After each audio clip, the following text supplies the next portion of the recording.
आज हम लोग साथे शेयर करें भिंडी के एक अलग तरीके से बनाए के सब्जी।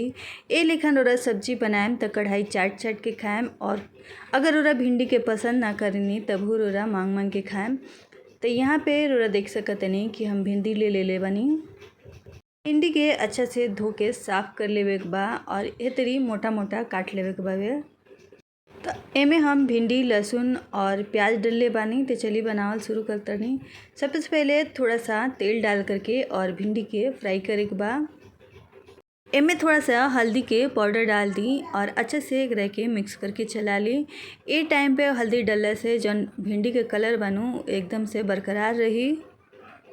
अब एकरा के हल्का हल्का भूंज लेवे के बाद तो यहाँ देख सकतनी जौन भिंडी बानू हल्का हल्का भूंज गइल बा। तब का करे के बाद थोड़ा सा नमक डाल देवे के बा एमे और 2 से 3 मिनट तक हेलेकन भून लेवे के बाद ताकि ऊपर गोल्डन गोल्डन एक लेयर आ जाओ। और अब एकरा के निकाल दी। दोबारा से थोड़ा सा कढ़ाई में तेल डाल दी और अब में डाले के बाद 1 चम्मच जीरा, 2 गो लाल मिर्चा डाली। एक जगह पे हरियर मिर्चा भी डाल सकतानी और यहाँ पे लहसुन डाल दी।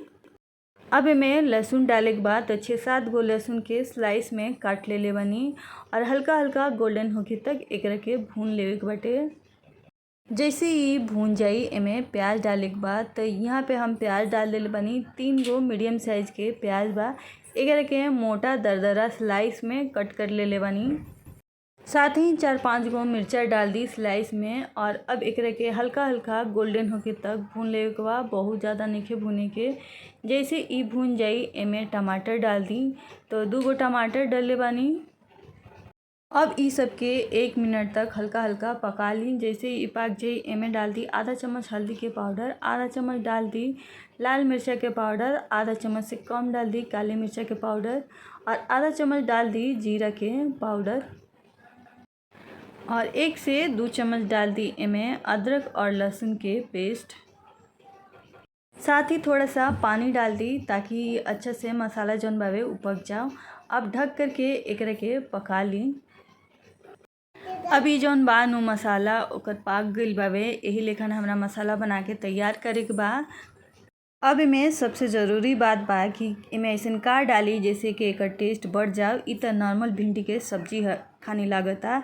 तो एमे हम डालेम 1.5 चम्मच शेजवान के चटनी। एकर क्वांटिटी बढ़ा भी सकतानी रौरा।